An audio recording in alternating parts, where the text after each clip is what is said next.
Oh, what's the earliest you've ever left the ground at the Riverside? That's a question we're asking all Middlesbrough fans. Please comment below. What is the earliest? Lewis, was it this weekend against Plymouth for you?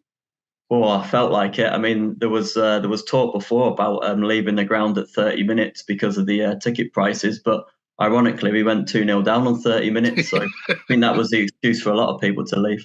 Yeah, it doesn't help, does it, that there were the craziest season ticket prices to be paid at all, and the Riverside is one of the most, well, becoming the most toxic places to visit, isn't it?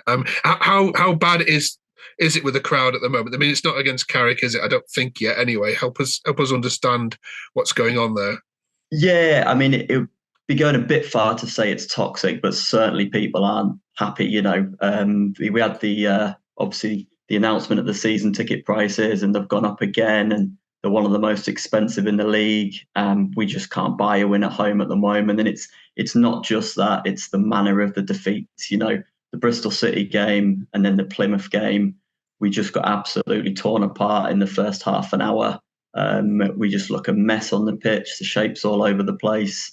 Actually, looks like there's a lack of desire. It's just absolutely atrocious. I mean, I don't normally, leave games early, but when he held 5 minutes up at the end, I just thought, can't this pain just be over? It really was. I mean, Bristol City was bad, but that was even worse. And Yeah. on the back of the Leicester win, it was just like you just can't make it up at the moment. No, I mean, we used to say that Bristol City are the most inconsistent side, but actually, I think you're taking their crown uh, this year.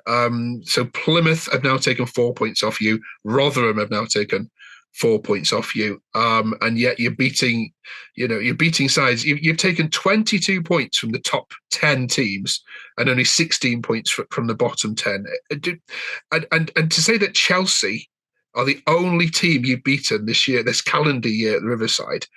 Are Boro a team that only step up when it seems to matter and just think it's going to be a stroll in the park the rest of the time? Yeah, I was thinking about this myself, and I do have a theory behind it. I mean, I'm not going to put it all on Carrick, but it will sound like I am at first. But I think Carrick's got a certain way of playing. He's got a philosophy and a style, and obviously not harping back to last year, but we had the personnel to play that kind of way. Obviously, we all know we don't have a fit striker at the moment to fit that system and to play the way he wants to.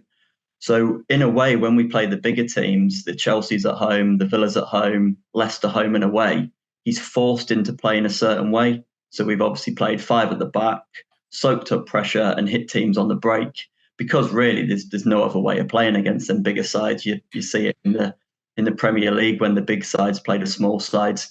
But then almost when we have to play the smaller teams and the onus is on us to dictate, he's trying to find a way of playing without a striker, whether that's a false nine or on Saturday, he bizarrely played two false nines, which I don't think I've ever seen watching all of football in all my time. There was Force on one side, Silvera on the other, and McGree and Azaz sort of dovetailed as two false nines.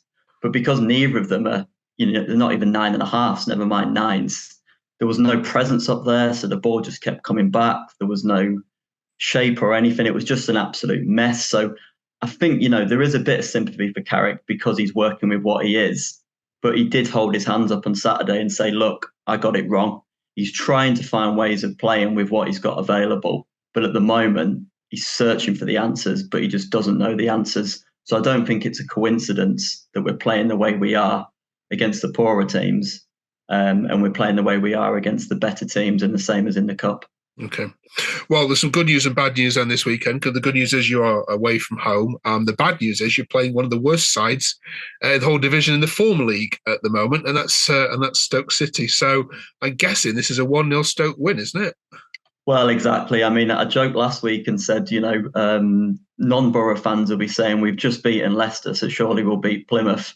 Borough fans will say we've just beaten Leicester, we'll lose to Plymouth. I mean, depends which Borough side turn up. I mean, thankfully we're better away from home. We can, play on the break a little bit more. We don't have to dictate the full game. Obviously, Stoke are in a bit of a mess at the moment, and it does sort of hit home a bit that things are bad for us at the moment, but it could be worse. We could be in Stoke's position, and they're a massive club really in that league. Spent a lot of time in the Premier League, so it's not as bad as it could be. But hopefully for us and not for them, that we heap a bit more misery on them. Okay, let's get some score predictions from me then. Potters against the Boro. What are you going with? Yeah, I've got to go with a win, really. I mean, they're in a bit of a mess. I think they've won 1 in 9 at the moment, and things are turning a little bit toxic there. I think it's bad at the Riverside. I think it's even worse at their place. So yeah, I'm going to go with a 2-1 Boro win. Don't know if it means anything now, because we are literally mid-table, not going to go up and not going to go down. So whether we turn up and play that way, or there's still a bit of fight in there for us. But yeah, I'll go over 2-1 win. All right, nice one. Yeah, score early and the crowd will turn. I think that's going to be Carrick's message to them. All right, thanks, Lewis. Cheers for joining us again. As downhearted as you were compared to last week, you were buzzing, and this week it's back to usual Boro. But you called it. You said it would happen, and absolutely, we all know typical Boro. All right, cheers, Lewis. And if you're a Boro fan, please comment below and don't forget to subscribe. Lewis is here every week reviewing all the fixtures. Hopefully, Boro aren't on the beach.